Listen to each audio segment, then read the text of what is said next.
May the force be with you is a phrase used to wish a person well to overcome a challenge. The invitation in this podcast, May the life force be with you, is to explore what it means to truly feel alive, to appreciate the physical, emotional, and spiritual connection to our energy, and finally to understand how this impacts who you are and all that you do. May this conversation inspire you to thrive. Alive is an online course that helps you to reveal, meet, and heal the patterns that cause you to lose your most precious resource, your life force energy. So if you're tired of feeling tired, visit starlight-temple.com/alive and use the code podcast to get a half-price discount on this process that aligns you into aliveness. Hello everyone, I'm Fiona, and this is the latest episode of May the Life Force be with you. And I think I'd like to start today by just inviting you all to take a big sigh of relief. It feels like we've all had a busy day. Certainly that's the energy we've come into in this episode. So let's just start, everyone, by taking a joyous, lovely, deep breath. And we invite you over the next 45 minutes to an hour to enjoy this conversation with Solara that we've invited today. And as always, to take with you that which most resonates, and to leave behind which isn't for you today. But I also ask you also to share anything of curiosity that is brought up for you today with others around you. Let's all start asking more questions as we go through our day to day and be curious about what we don't know. And I feel that I'm going to have a lot of that today, which I'm very excited about. So, Karila. Thank you for that amazing intention, Fiona. And I am like, I am so excited. I'm like the most excited ever because our guest today is the amazing Solara An-Ra, which, you know, Solara is absolutely my path mama. And like I haven't seen her for a while, and she came on and like my heart's just burst open because I've missed her. And we, you know, she's an activator of paths, and she activated my path and has absolutely supported me in so many ways, and we have land worked all over the place together and collaborated, and yeah, I am gushing. And so it's and she's amazing. She's one of the best channels in the world, one of the best land workers in the world. She is pure heart and her integrity is impeccable. And so I cannot wait to see where this conversation goes. That's my introduction to Solara. Her introduction is that she is a channel for the star councils of the light, I will say, and other amazing beings. And she's a spiritual teacher and a connector of light tribe on our planet. And I will also say she's an activator of paths. So I'm sure many people are going to have a path upgrade listening to this.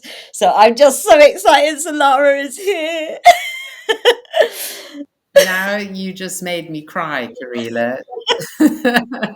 So we start off with a crying guest today.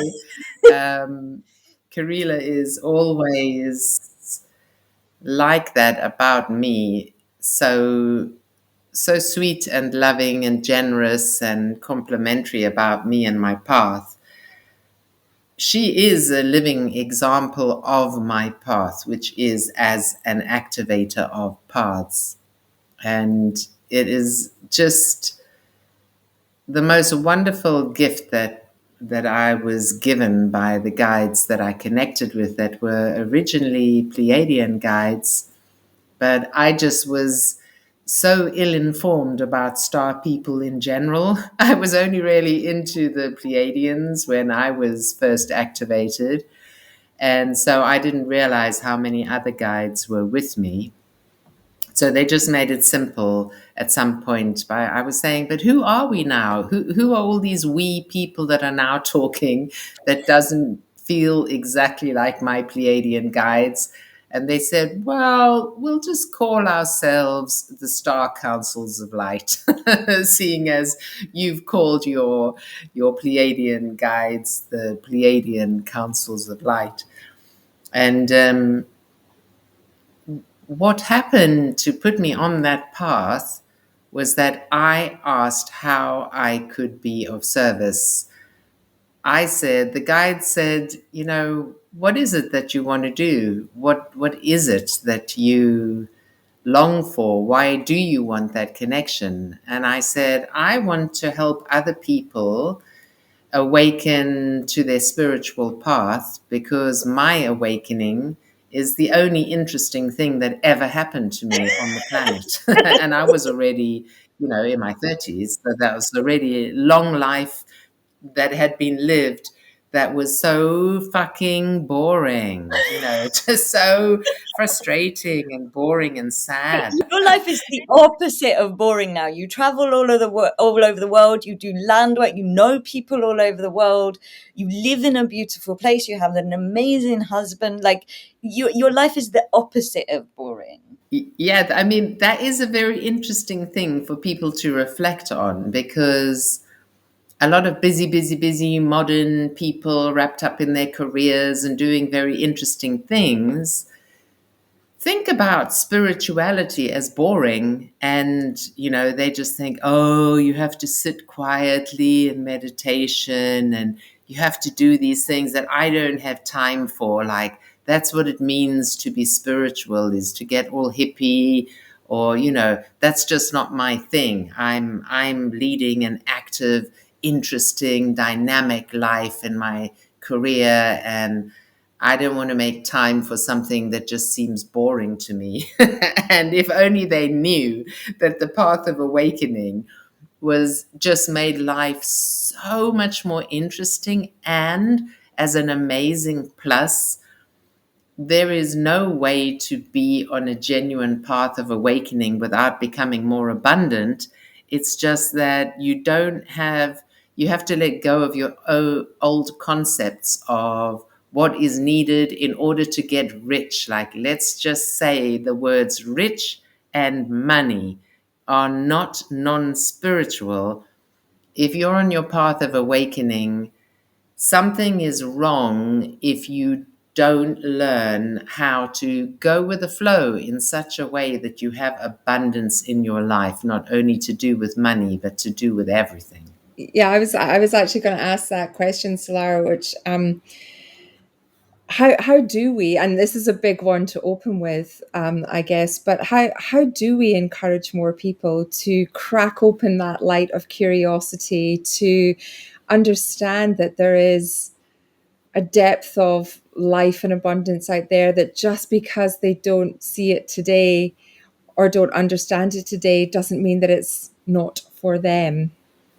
And I think that even just on a meditation level, like you said before, just the small steps of getting to know yourself, of being curious, can be really difficult sometimes. So I'd love to understand how you translate what you do into that more 3D world than the work that you do.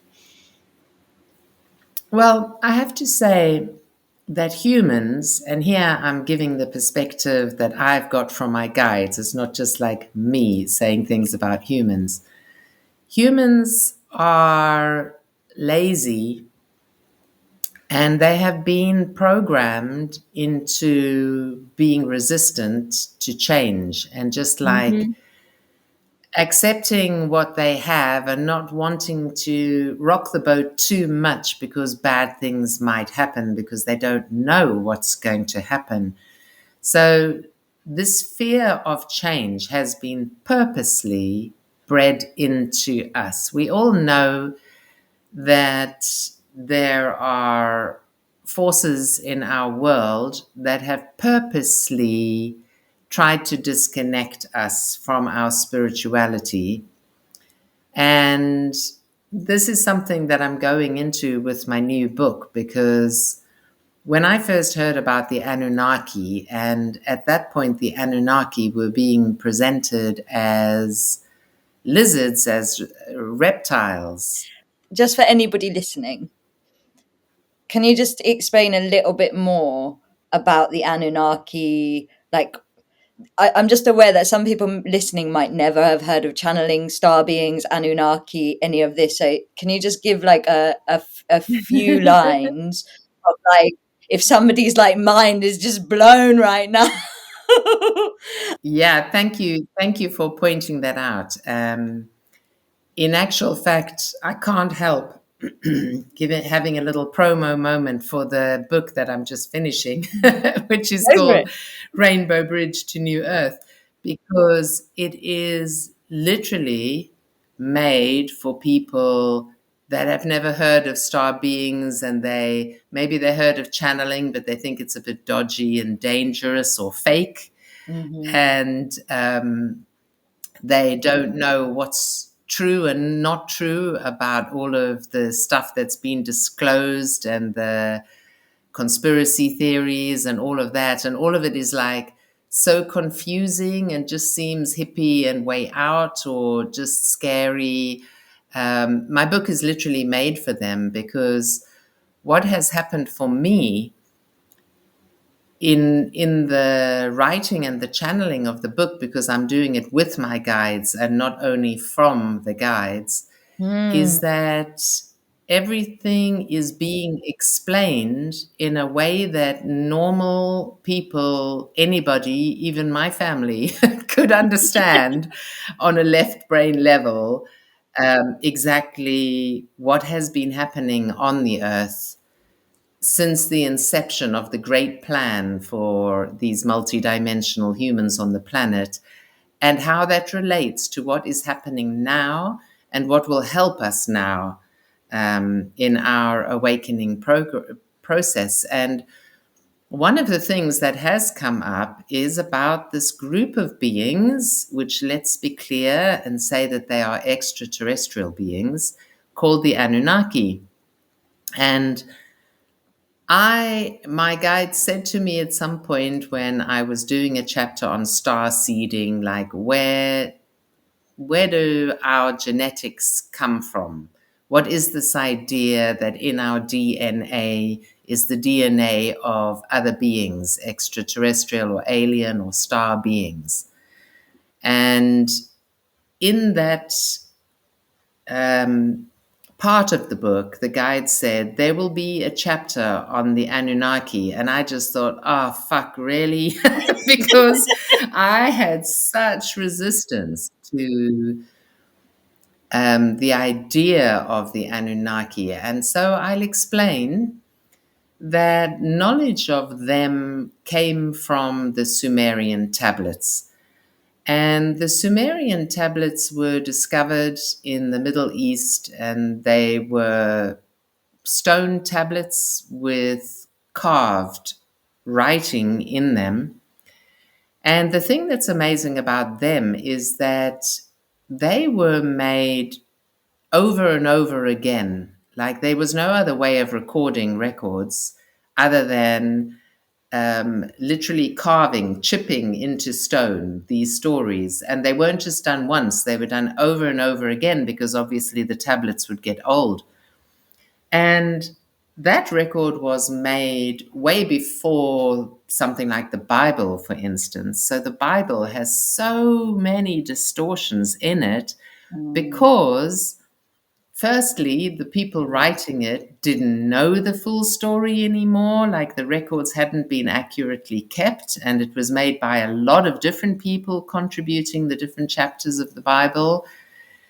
And then also, it was purposely distorted so that these beings that were controlling humans and Earth life could make spirituality into religions that distorted the original teachings of Jesus, for example, and controlled human beings, and could make the church part of the organization that controlled human beings.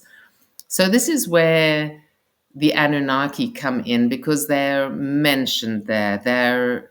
the story is about this race called the Anunnaki with the two brothers.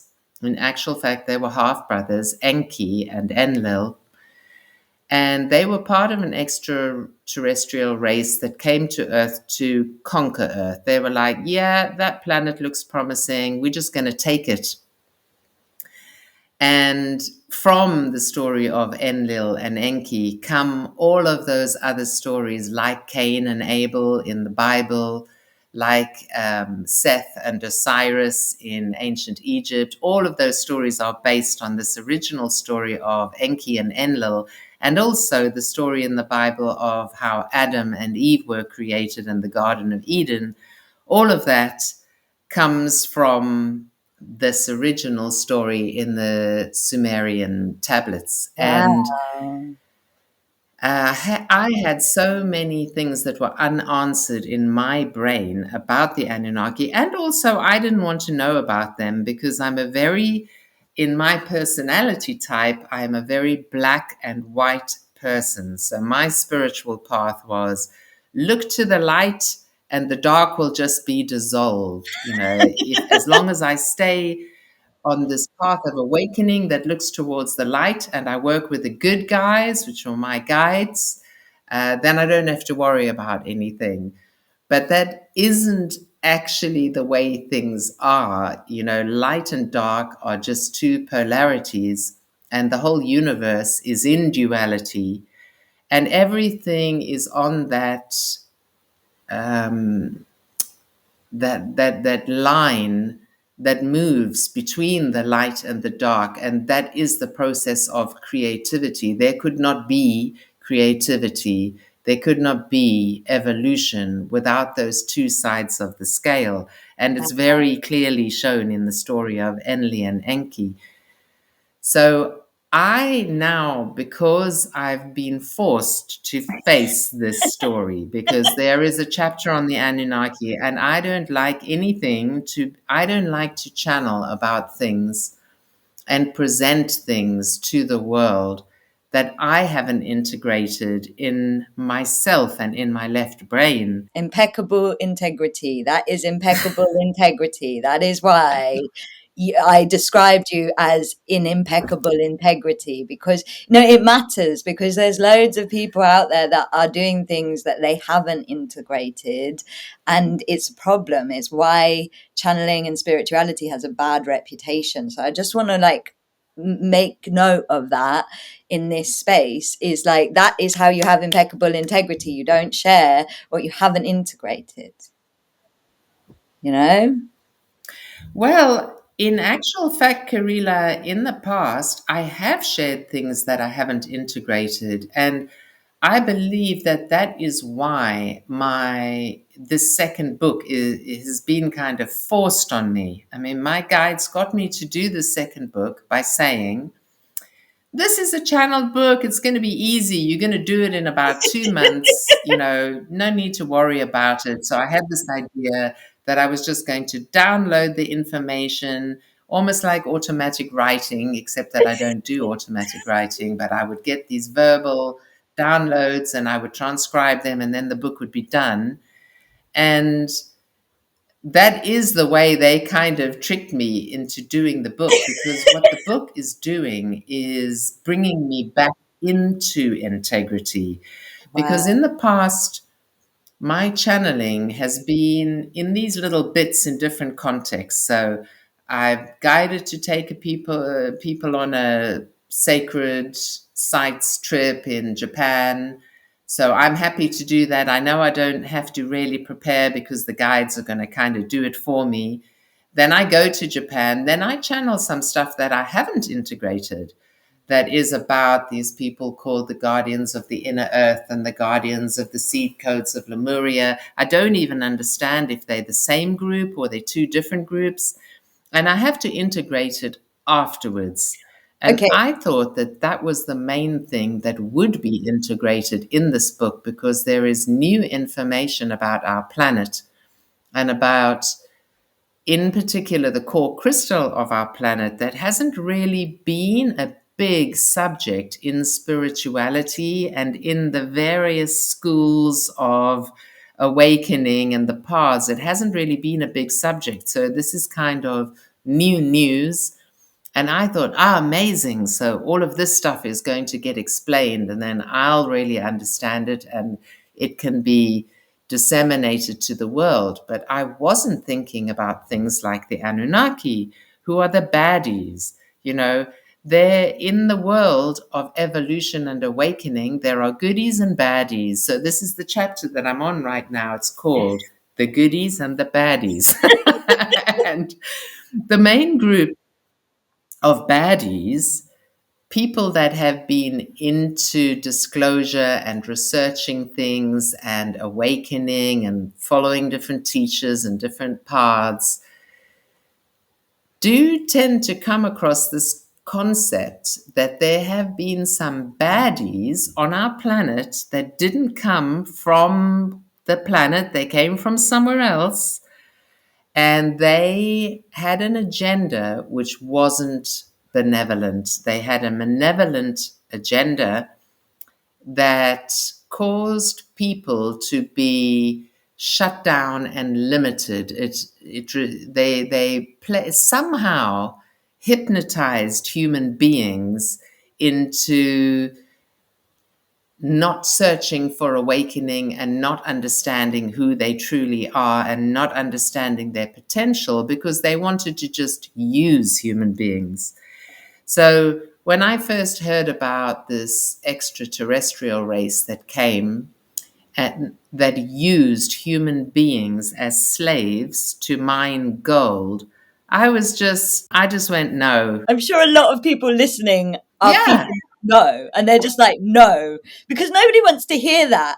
You know, nobody wants to hear that. I mean, I also just want to pop in here and then I want you to keep talking is I have a theory that like a lot of this is also about harvesting life force energy, actually. The control on the planet has been about It, the it is capturing about of life both. force energy. Yeah, not just gold. Like the true gold is the life force energy, you know? Um, the conclusion that I've come to now, like what I really know in myself, is that there is truth in that story about mining gold. That is one aspect of it. And that this story unfolded not over thousands of years, not over hundreds of thousands of years, but over millions of years. And there, the initial intention of the baddies that we call the Anunnaki was not to do with humans at all. Humans were quite primitive when they arrived. It was about the planet. They were like, yeah, we'll have this planet because it has amazing resources. And most people believe that the thing about the resources and the gold in particular, although in fact it wasn't only gold, there were other precious metals on Earth that they wanted, wasn't about saving their dying planet, because in actual fact, Nibiru, although it is a name for a home world, for a planet in our solar system, it was also the name of their spaceship, and it was their spaceship that used to go very far away from the Earth and then come back again. But the gold and the precious minerals was like we are now developing or have developed the technology for colloidal silver and colloidal gold for healing and rejuvenation. They used subatomic versions of gold and other minerals to make themselves live longer and eventually become immortal. And some of them did become immortal, literally. So there are a lot of other races that are literally immortal. They don't die at all. Where did they go? Or are they still present with us? Because No, where they are not with us, but did we it's a disappoint it's them? a really long thing. It's a really long subject. Fascinating. I can't really summarize it, but if I do summarize it, I will say firstly, the reason that the chapter is called The Goodies and the Baddies is that there was truth in terms of these two half brothers having different agendas. The one had a good agenda for humans as their story developed, and the one had a bad agenda. They were half brothers and their genetics were different. So they were like a mixed race, they were hybridized. And the one had a much higher percentage of reptilian origin. And reptilians, in general, although they now have evolved, a lot of them in different places in our galaxy and beyond our galaxy, they have a kind of a metallic component within their biology that makes them what we would call cold-blooded. And on an emotional level, it makes them not have empathy.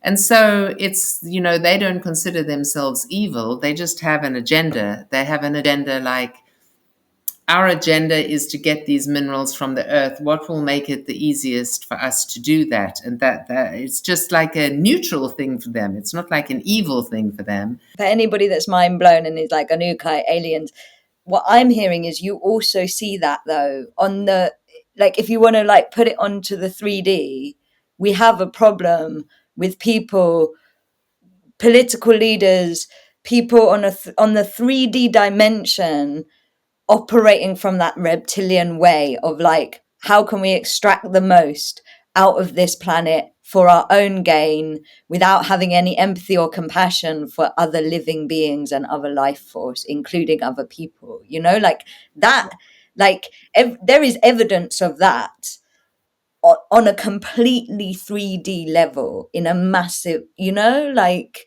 and I just think it's important to say that in terms of like, if somebody's not resonating with the Anunnaki perspective and stuff like that, I feel like what you're talking about is that imprint as well that is in like the human DNA, the human psychological DNA.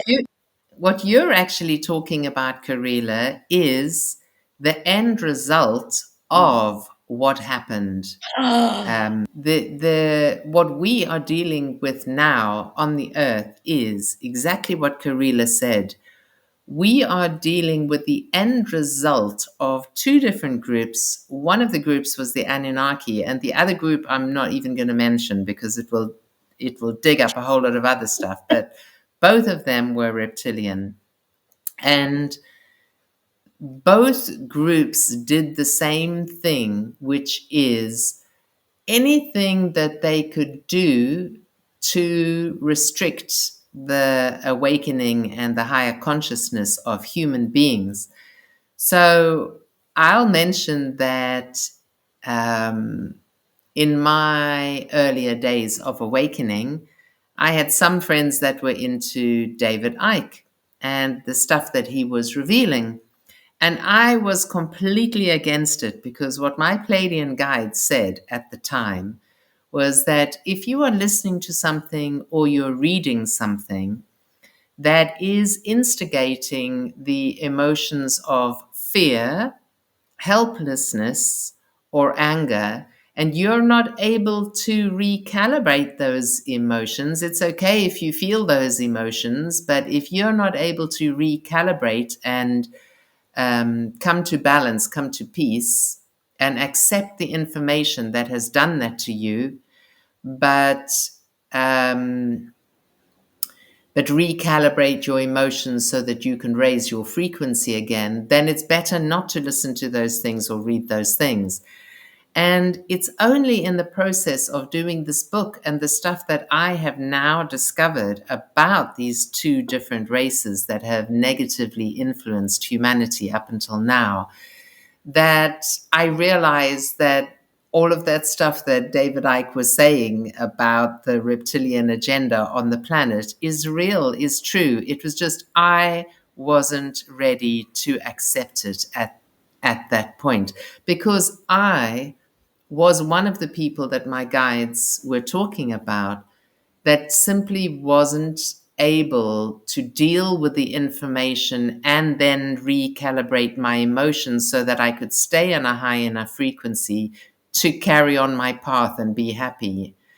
And what Karila was saying about the people, and it's particularly people in the government, in all of the institutions that have held power. So we're talking about social institutions, religions, financial institutions, the banks, and hugely the government, and then the military industrial complex. All of that has been, up until now, infected by an agenda for control and the manipulation of the general human population.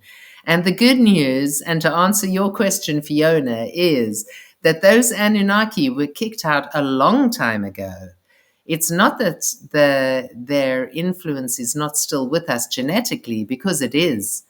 And the genetics of the good side, in particular, of that Anunnaki, as in from the Enki lineage, literally was the Adamic, the original Adam and Eve, perfected human, because he accelerated the activation of the DNA that we had been already given on an intergalactic level, but that was not yet active in us. So it's like, don't throw the baby out with the bathwater. You can't just say these guys were evil and these guys are good, and let's kick the evil ones out. They know we don't want any influence from them, because their influence is already in us. And their influence was also very beneficial to us. And the only negative influence that is left is the human propensity for resisting change, being afraid of change, being afraid of being different, being afraid of standing up for themselves, being too worried about what other people think about you. And my And I guide just said to me just a few days ago, in terms of my book, they said, be aware of this. You are obsessing about the truth and nothing but the truth, and how that is downloaded into the material for your book. But you are worrying about how it will be received and perceived. In other words, you're worrying about being criticized for the material in the book. You're worried about, you want everybody to love the book and respect the book and etc. But the reason that it's so important for the truth to be in the book has nothing to do with that. You have to let go of that. The reason is, what effect is it going to have on the people? You're doing it as an act of service. Keep your focus on how much service, how good a service it's going to provide to the people. you're so in your power right now. Like I was about to say to you, to me, you're being so courageous because you're talking about this stuff on a podcast that like most people dance around because they know it, they've downloaded about it, they've channeled about it, but they don't want to say it because everybody feels uncomfortable. And I feel like you've just put into words so well that like when you're truly of service, which I feel like you live, what you're doing is you're flowing the life force beyond that reptilian consciousness of like, how is this going to affect me? Just like, do you know what? I'm honoring the truth. I'm flowing with the truth, one of many truths in the universe. Like, and yeah, I just think you're being so, and you're so good at this. You're so good at standing in your truth. You're so good at being like, yeah, I'm a channel for the Pleiades. Like, and I just,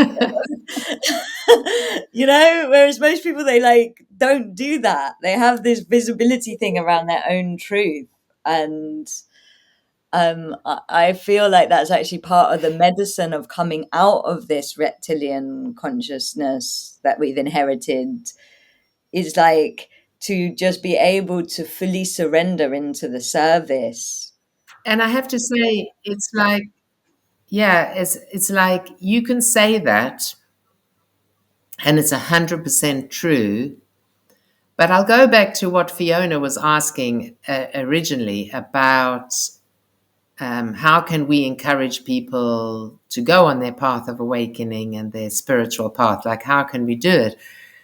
And I'll say that trying to convince people to awaken or to do a meditation technique or to do a workshop or, having your own awakening and then trying to persuade other people in your life, your family, your friends, your colleagues about that very rarely works. I'm getting in my mind like a percentage of about 10 to 20% of the time it might work. Yeah. And unfortunately, there's this energy dynamic where you try and persuade somebody about something and they reject that, like they don't take that. Or let's say you're giving your best friend advice, like saying, you have to realize it's time for you to leave your partner. He's been messing you around. He's been unfaithful. You have to leave him.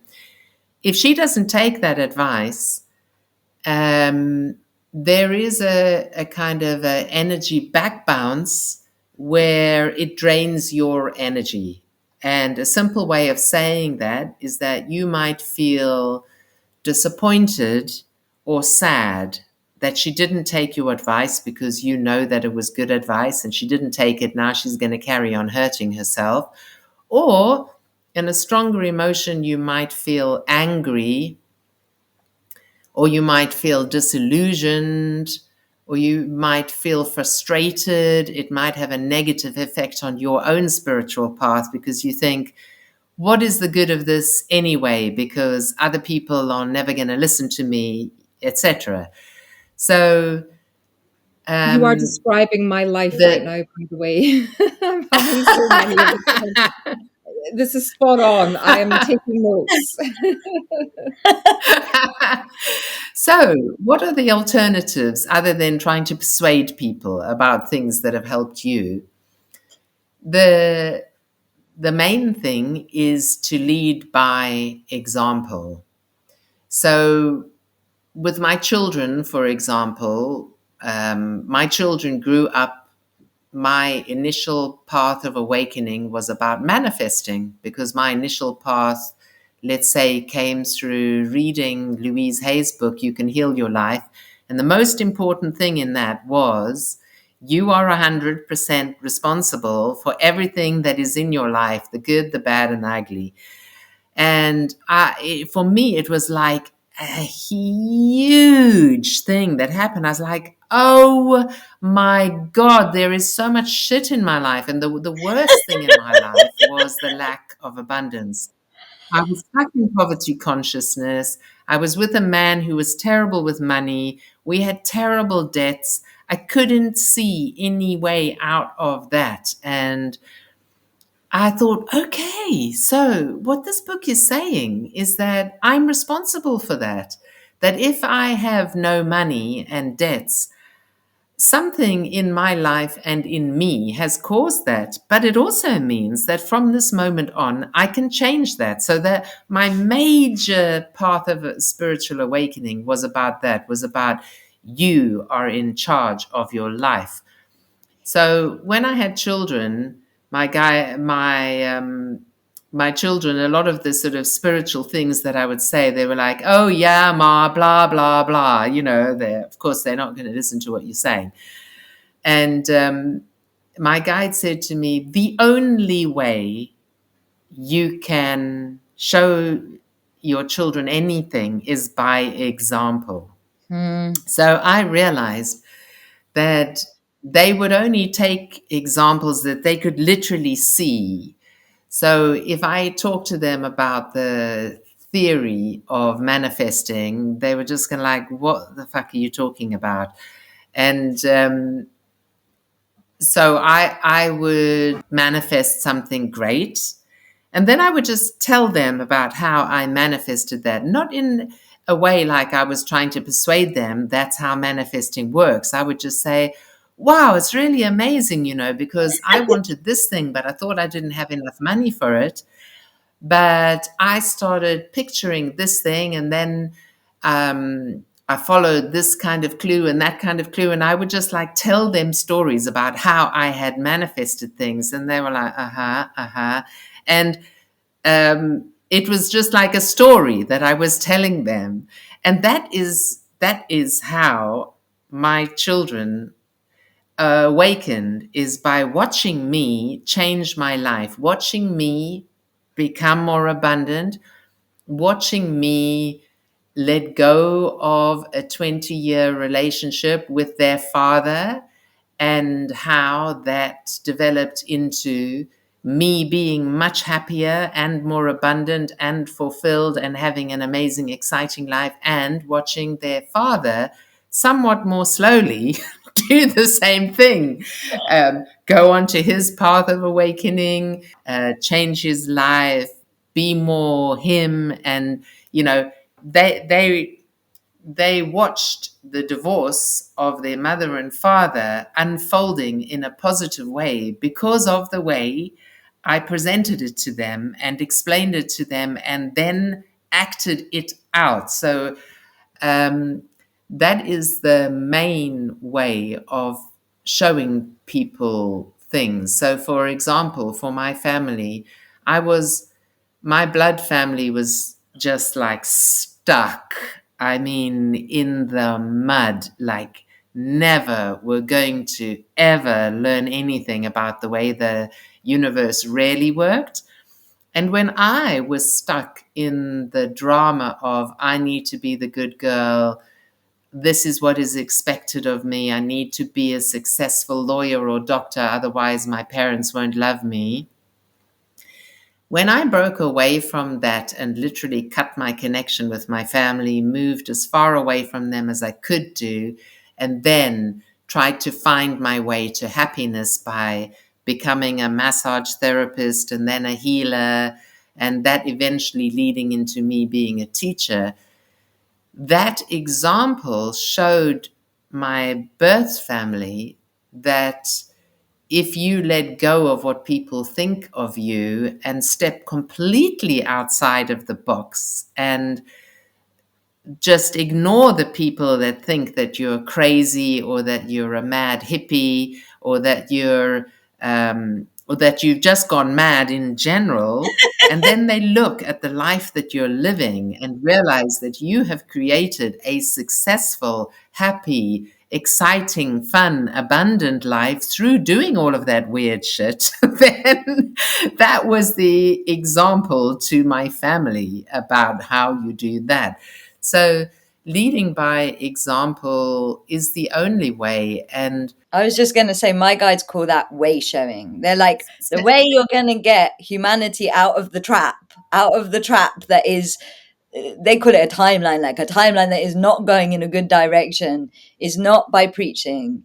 It is by literally inspiring them to want what you have.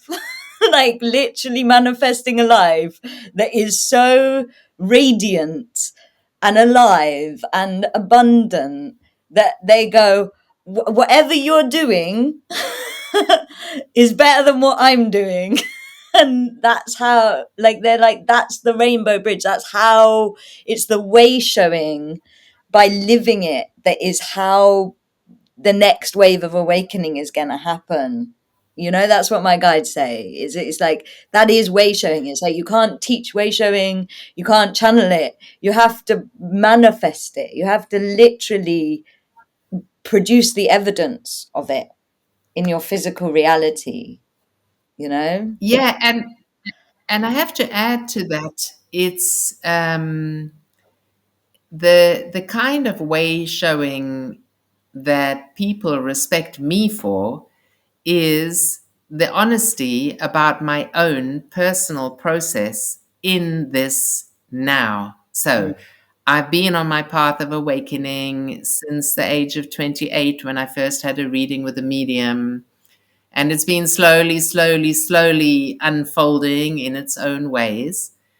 And then because I'm seen as a person with a lot of wisdom, because I teach through these guides that are like way, way, way wiser than I personally could ever be, a lot of people want to put me on a pedestal and think that I've cracked it now. I'm now awakened.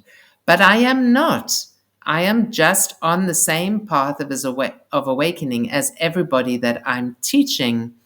And that is a way showing also. So, what I'm describing about my process during writing the second book is not only, as Kirill is saying, I'm so brave, I'm prepared to tell the truth, um, I'm being of service, blah, blah, blah. It's a process that has involved a lot of resistance because it's a it's it's the way my higher self and soul group has found to force me to face certain truths that I didn't want to look at. I thought it was okay to just say, I'm not political, I'm not interested in history, I'm not interested in science, I've never read a newspaper in my life, therefore, that's my excuse for not keeping up with the, let's say, political unfolding of the new earth and what is actually, I've just been allergic to anything to do with conspiracy theories and everything. And my friend Saria would try to talk to me about the the new alliance of the part of the military complex that is working with star people in the Galactic Federation to do this and that. And I just didn't want to know about it because to me it sounded too much like politics. And I just had such an aversion to it that I wasn't prepared to look at. In the same way, as I didn't want to look at the Anunnaki and what the truth really was. And I didn't want to know if it was a reptilian extraterrestrial race that caused the most harm and the most restriction on our planet. I knew that it was. I could say, yes, it was, because I have channeled little things about it. But I didn't want to really know the truth about it. And I've been forced to research it, research what different people are saying about it, and then have this big, like, you go to bed and just think, about it, sleep on it for a few nights to see what I, in my left brain, normal ego personality self, think about all of those things, and then go back and say to my guides, okay, I'm okay to know about this now. I'm not going to block that information. Let me get that information so that if there is a part of this that is meant to be in the book as truth, as part of the truth codes that will help people to understand what point are we at exactly on the planet now? Exactly what point are we at in terms of what will help us, what is useful to know about our past history, the good, the bad, and the ugly, that will help us right now know what is needed to really manifest this new earth that we want, where we're all awake and conscious and we're living in a higher frequency, in the frequency that we are designed to live at. And that has been blocked, firstly, by negative extraterrestrials, and then the after effect of that has stayed with us and has manifested in this paranoia and fear about changing and knowing the truth and knowing what we are truly capable of. And what would you say is, like, I know it's probably read the book, but in terms of right now, is if somebody's like, yes, okay, what is the most important thing to know? What is the thing that is most helpful to us, especially maybe from a life force perspective? Because I know you had a download The about that. most important thing, the very, very, very most important thing to know is that if you can't let go of your fear of change, you can't go anywhere. It's like that metaphor where you get in the canoe and you want to follow the stream because it looks fun and interesting and you don't know what worlds you might discover, but you're worried because you don't know what you're going to discover, so you hold on to the side. And when you let go of the reeds on the side of the river and you actually let that canoe go, that is where your life begins. That is where your awakening begins. And everything that feels shit in your life is something that you need to either recalibrate or let go of. Everybody has been saying this is the time to let go of the things that are causing your vibration to stay low. And a different way of saying that is that anything that makes you feel sad, that makes you feel disempowered, that constantly irritates you or makes you feel angry or frustrated, look at that relationship, look at that living situation, look at that country or city that you're living in, look at that job that you have and the people that you're working with. And my guides give this like oversimplified formula is that things that don't feel good in your life, there are only two options. The one option is that you can recalibrate that thing so that you can be in peace. In other words, if you have a job that is like an okay job, but you hate working there because of your colleagues, does that mean that you have to leave that job? No. What it means is that if you see that you are saving money in that job for a project that is really worthwhile and you think it's worth it staying there for another few months or year or whatever in order to earn that money, then your job is to find a way of working with those colleagues where you can still be in peace during the day and at the end of the day. It's up to you to find a way to be with those people without it irritating you and making you angry or frustrated or disempowered. Find a way to do that. And if you can't find a way to do that, then leave the job. Those are the only two options. If you're in a shit relationship, either decide to stay in the relationship and find a way to be in peace with it. Find a way for it to not constantly lower your vibration.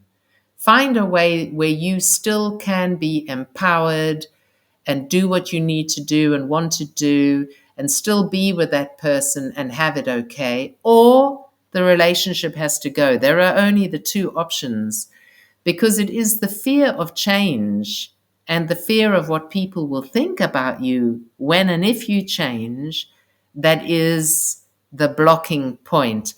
Because synchronicities are signs from the universe. When you have this kind of positive coincidence that's happening in your life where you think, oh, I'd like to do that thing. Then you meet somebody that tells you how to do that thing or what workshop to do. And then that leads to you meeting your perfect partner. Those things are called synchronicities. Those synchronicities are like a river, and they are like, if you follow the synchronicities, the positive signs that you are being given about which path is good for you, if you follow them and don't block them, if you let go of the fear of following those good signs that are leading you a good way, that will lead you forward on your path. There is nothing more, when you feel stuck, people say, I feel stuck about this or that or that. Pay attention to that, because being stuck instantly gets unstuck when you let go of your resistance to change and this fear about going towards something where you don't know the outcome. We want to know what the end result is, but you don't need to know the end result. So, for instance, if I follow the guidance that I'm being given to write this book, because my guides give me these certain reasons, they say, your book will do this, that, the other thing. If I let go of the fear of failure about doing my first channeled book, or my fear of being criticized or judged about my doing my first channeled book, which was there big time, it was there. I let go of that because I'm being told it's going to do something good for me. In the process, so many things are unfolding that I never could have foreseen. What's happening now? Tell us. What is happening now for me Yeah. personally is an integration of everything that has everything that my spiritual path has been since I started channeling and had guides, the integration of that. So, for example, one of the things that's happened is that I was so obsessed about, finding the real truth and nothing but the truth about the Anunnaki that I put into Google Anunnaki, reptilian, and then several other keywords, like a whole load of words. And it led me to this woman, Elena Danan, who is a contactee. And she, if I had found her on YouTube, I wouldn't have been drawn to her stuff. But I found a little paragraph from one of her books that was an exact clue about what I needed to know. So I ordered that book on Kindle.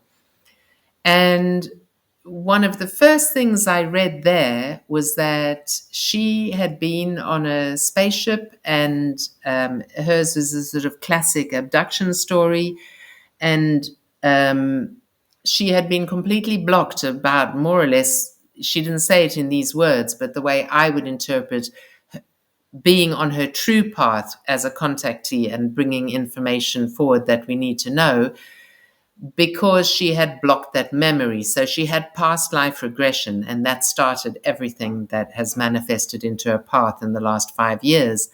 And this is the synchronicity where I followed this one clue to this other clue to read about that past life regression, which I've had a couple of spontaneous past life regressions, but I've never actually had it from somebody else. And so I am now, next week, having past life regression. A woman is coming over from the UK for 3 days, especially to help me with the book in terms of past life regression, because the thing that I am blocked about is my experience of going onto a spaceship, which wasn't an abduction as far as I understand, but it's something that for the integration of me right now, I need to know about that experience on the spaceship. And I need to know more about the guides that I'm channeling and why I have been blocked about seeing them as extraterrestrials and actually looking forward to meeting them when they come very soon onto this planet. I've been blocked about all of that. And I know that this past life regression is going to uncover that. That is like following the stream of synchronicities. Wow. I could listen to you speak all day, all night. It's like being watching an episode of a documentary. I'm like completely hooked and hanging on every word that you've said, Solara. I'm so hugely fascinated. So I know that our listeners are going to have been as well. I can't believe over an hour has flown by that we've been talking, and I have so many more questions. We always end with the question, Who should we speak to next on the show? I would ask Elena Danan. Okay. Thank you so much. We will get in touch with her. And Solara, thank you. I mean, I think you blew Fiona's mind on the show. You certainly blow my mind every time, and you blow my heart open. And like I said, the impeccable integrity in which you do everything, including this next book, is way showing, and it's so inspiring. And I'm so grateful that you're my path mama. So thank you so much for being on. May the life force be with you. Thank you, thank you, thank you, thank you. Thank you so much for inviting me, and thank you for your amazing work, Arila. I really love you. I love you too. We hope this conversation has topped up your life force energy. If it has, then please help us spread the life force. Like, share, subscribe, all of that. And may the life force be with all of us.